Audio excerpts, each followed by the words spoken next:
The big overarching reason why we love dark girls is because these characters actually just don't give a and let me be clear, by dark girls, I don't mean femme fatales, or monster girls, or wild girls, or crazy girls, or empty girls, or even just weird girls, and definitely not manic pixies. There's overlap with some of these archetypes, a lot of similar characteristics and appeals. What I'm calling dark girls are characterized by their genuine antisocialness, their constant dark moods, their ubiquitous snark, and their uniquely dark interests and goth or punk aesthetic. And when done right, dark girl characters become super iconic and super beloved. Wednesday Addams is a perfect example of this, and the new Netflix show does the don't give a thing so well. There's a social fantasy we're often vicariously living through these characters. They get to do things we wish we could do, they get to say things we wish we could say. These characters embody what's pretty much an unattainable ideal of truly not caring what people think of you. The reason we can't do these things we love seeing them do is that no matter how much we wish we didn't care, we absolutely do. Some of us more than others, but on some level, deep down, we care about social stigma. We don't want people thinking we're total weirdos, we don't want to be hated, we don't want to be bullied, and that's one of the other core traits that's implied here. These characters are tough, they can endure the absolute furnace of social judgment. Whenever these girls are not being loners, whenever they are around others, they're constantly being judged, looked down on, mocked, harassed, and we often first encounter them when this has been going on for so long that they've gotten used to it. They've grown a really thick skin, or better yet, grown claws and fangs. All these girls can easily hold their own in a confrontation with their normie peers, whether that's verbally biting back or physically biting back, or being able to actually just brush it off and go on with their lives. But this social fantasy has a subtler side to it that I really want to highlight here. Let's do a thought experiment, and this might freak some people out. I think it'll be fine, but sorry if it freaks anyone out. Take a second and think about what makes you who you are. All the various aspects of your identity, think about what you like, think about how you dress. If you're a fan of certain music, certain TV shows, books, movies, are you a gamer? Are you a weeb? Do you have a political ideology, a religion, a philosophy? So take all that and subtract all group identities. Some people will have a lot left, but many of us, if we're not following the trends in fashion and music and fiction and culture, if you separate us from groups that think like us, believe like us, behave like us, if we imagine ourselves actually outcasts from all these groups, and if we're honest, we would be lost. We don't know what we like. We don't know how to dress. We don't know how to think. These characters, this trope is something that exists, but it is super difficult. Dark girls are social outcasts who maintain strong identities. It's just the reality that a lot of social outcasts are desperately trying to belong, desperately trying to find a way in. They're at the mall trying to find the right clothes. They're watching the number one shows, number one movies. They're playing the popular games. They're trying to find their friends. They're trying to find their people, and more power to them. Nothing wrong with that. But dark girls don't need someone to tell them how to dress. They like what they like because they like it. They're not trying to impress anyone. They have their own unique interests, hobbies, passions, dreams, and none of this is because the cool kids made it cool. It's just what they like, and they know exactly what they like and have no problem going and enjoying it, plain and simple. And that's the other side of this. Forget everything we just said. How many of us even know what we like, even with the group identities? What sets these characters apart in terms of identity and what makes them cool and appealing and even admirable is that they are not lost. How many times have you been like, ooh, cool new product everyone is talking about. I want that. That's gonna make me happy. Or hey, new hobby. This is my new thing. This is my new look. This is the new me. And then you get the thing or you do the thing and it's meh, or you hate it and you go off chasing the next thing, the next identity. Or you throw up your hands because you have no idea what's actually gonna make you happy. Not so with these characters. Give Wednesday Addams a black dress, a black flower, a rickety typewriter, a bag of piranhas, a stuffed rodent, and a tiny electric chair, and she's happy. She is ecstatic. These characters often gain strong fandoms among teens, and I think it's because that's the stage in life when people are feeling kind of lost and trying to find their identities. And it's really cool to see someone your age who has all that figured out. It's weird, but for all the darkness, these characters are often fairly content with their lives. Everyone hates them, they mock them, they bully them, or just plain misunderstand them and ostracize them, but who the f cares? I have what I want to do, I'm just gonna enjoy it. Dark girls do have struggles that are external to them, but these characters aren't going through transformative arcs where they become normal. No chance of that, we don't want that, they don't want that. They want you to f off so they can crank up the volume on their emo punk death cello. Okay, I'm leaving out two very significant, very different elements of this don't give a f attitude. The first is not as much social, it's more personal. These characters don't give a f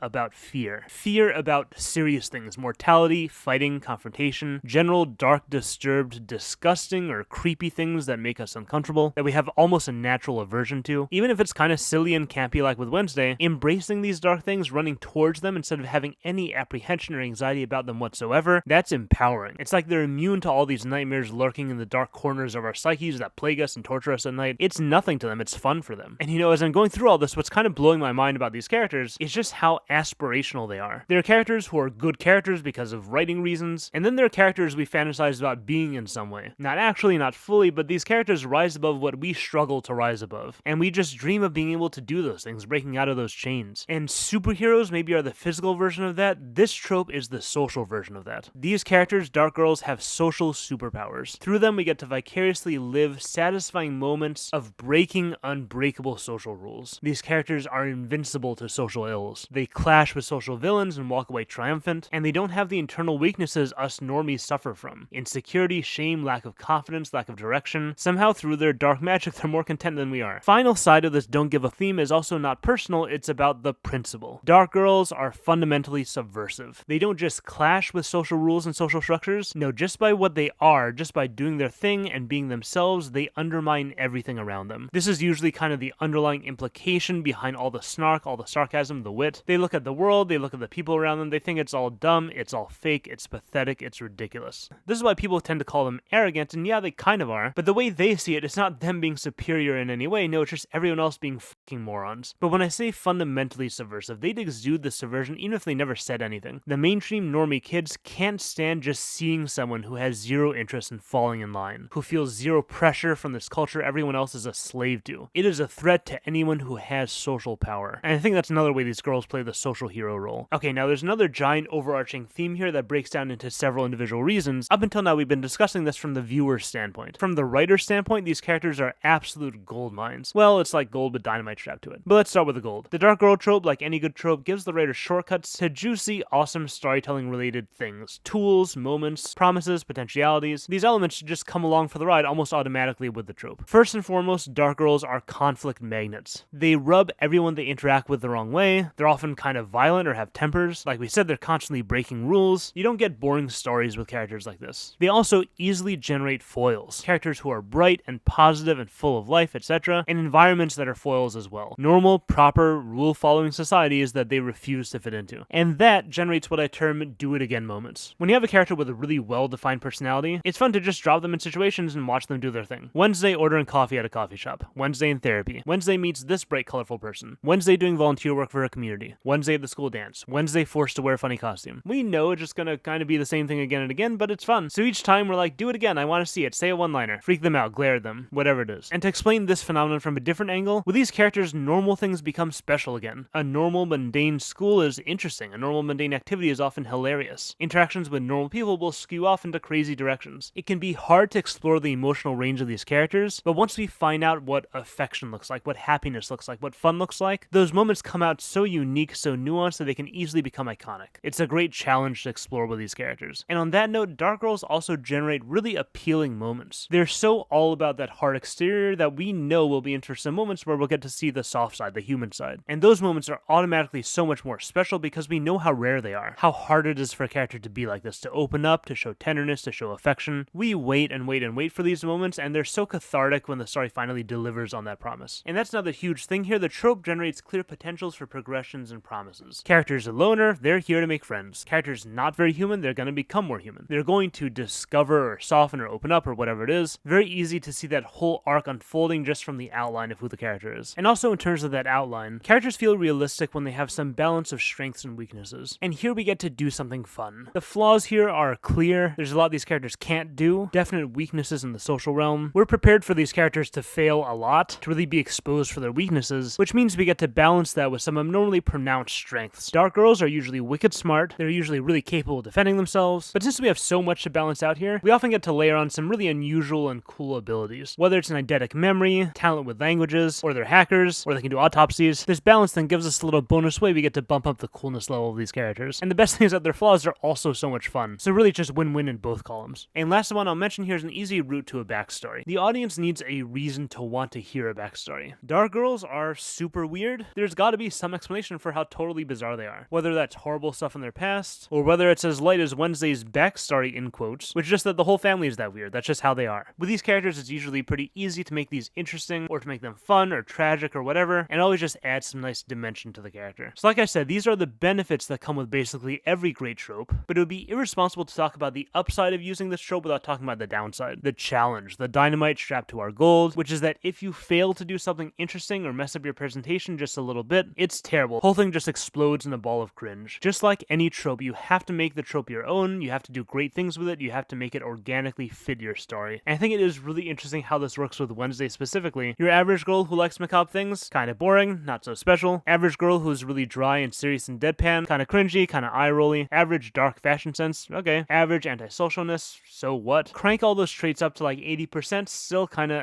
Crank it up to 90%, I don't know. Crank it up to 100%, 200%, 300%, okay, now we're talking, now we have a character. One-liners can get kind of old, but when it's practically every line, I don't know, it gets interesting again somehow. No color whatsoever, not even a hint of anything that's not grayscale. The constant scowl, the constant Kubrick stare as they call it. Playing cello with absolute hatred in your heart. It's every interaction, it's how she dresses, how she sleeps, how she dances. It's that laser thing I talked about in this video, the Death Star method. This character is all in on all the Dark Girl stuff 1000%. It's maxed out in every category. That's how you get 80 years out of a character like this. And yes, this character debuted in 1938. Addams Family has stood the test of time. And the whole cast does this 1000% thing with the dark tropes. And it's great. People love it. Okay, list is done, but there's one last major question I think we need to discuss here. Why dark girls and not dark boys? They probably do exist, but we see this so much more often with female characters than with male characters. I'm curious if you guys have any ideas about this. I think the obvious place to look is at the role femininity plays in these characters. These girls, from my admittedly basic, superficial understanding of gender stuff, are often pretty feminine. I think you see it a lot in their physicality. Even if they're aggressive in their personality, they're not macho. They're often small, slight, not physically imposing at all, and maybe because of the aggression, the edge, the kind of loner behavior, maybe that's what gives them a little more of the androgynous thing than like the absolute feminine thing. But even if they do come off as boyish in some ways, they often still have a very developed sense of self-expression through fashion and beauty. They're very often the target of romance in their stories and also in fandoms. Lots of fans out there crushing hard on dark girls. And I think this romantic appeal is a result of a couple underlying things. First, relationships are still central to these characters. Their relationships are often contentious, but there's still people around them, close to them, whether they like it or not. Second, I think there's a vulnerability built into these characters' coldness. These girls are often shown to not be quite as demonic as they seem on the outside. And I'm setting up a contrast here. Bad boys are about as close as we get to the male version of dark girls. Both tropes are outcast loners, but I think culturally we view loner guys very differently. Not that society gives loner girls a pass by any means, but men who are social outcasts are often seen as basically on the verge of being criminals, if they're not already criminals. Meanwhile, outcast girls are weird and prickly and socially aggressive, but they're not scary in the same way. I think Breakfast Club is a fairly good example of this. Allie is a freak, we're weirded out by her, but we're not threatened by her, we're not afraid to get close to her. But Bender is a delinquent, the male social outcast archetype, and he is scary. Doesn't mean that he's not intriguing in the same way. Bad boys and dark girls both have that hook where we want to be the one they like, because we know how much that would mean, we want to impress them, or we want to change them or take care of them, whatever it is, but still overall these characters are kind of scary, kind of dangerous. We're just actually worried about getting hurt in like a realistic way, not like an, ooh, this character is interesting way. There's nothing soft and pretty to soften the impact of their aggressive aura. And that pairs with how bad boys I think tend to be a little more isolated, like real loners, very few relationships, and the type of edge they have to them tends to get darker and more violent as we probe deeper, not softer. We do get tender moments with both these types of characters, but it's very different kinds of tender moments. Since femininity often carries with it this character of gentleness, innocence, purity, dark girls often will have moments where they're supposed to be seen as kind of adorable. When the walls come down, they're just as affectionate and gentle as the rest of us. I think with bad boys it's different. When the walls come down, we get all the raw emotion they've been hiding. It's not tender like adorable, soft, cute, moe, and part of that has to do with how masculinity relates to emotion, but part of it is also about preserving the character's masculinity. These characters do tend to be masculine, and their tender moments can't be emasculating. So we might get intensity, honesty, feeling, but it's like big boy tears, not shy kisses and warm hugs. Subscribe, let me know if you have a favorite dark girl character, and if you have any other ideas about the appeal of this show, please leave a comment. I'd love to continue the discussion down there. I guess I'll also take this time to share some of my thoughts on the show. I thought it was fine. Nothing mind-blowing, but it wasn't supposed to be. It's a really fun character, fun magical school setting, very basic side characters, very basic plot, but enough of a story to keep things moving, fill up our cup the rest of the way, so to speak. Felt like 9 out of 10 story elements in a 4 out of 10 genre. I think that's by design with the genre. Something I was kind of shocked by was going back and watching the Wednesday from the Addams Family movies, which I hadn't seen since I was a kid. Christina Ricci was absolutely hilarious. Where's your costume? This is my costume. I'm a homicidal maniac. They look just like everyone else. It has to warm up.